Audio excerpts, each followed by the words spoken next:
Profeti Muhammed, paqja e bekimet Allahut qofshin mbi të dhe mbi familjen e tij, ka thënë: Kush e lëndon Aliun,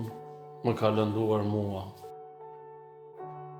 Hadithi gjendet në Musnad Ahmed, vëllimi 3, faqe 483, në El Mustadrak i Hakimit, vëllimi 3, faqe 122, i cili ka cilësuar të sakt të hadith, Delailin Nubuwa i Bejhaqiut, vëllimi 5, faqe 395, El Gjami o Saghir, vëllimi 2, faqe 547, hadithi 8266, Mejma u Zawaid, vëllimi 9, faqe 129,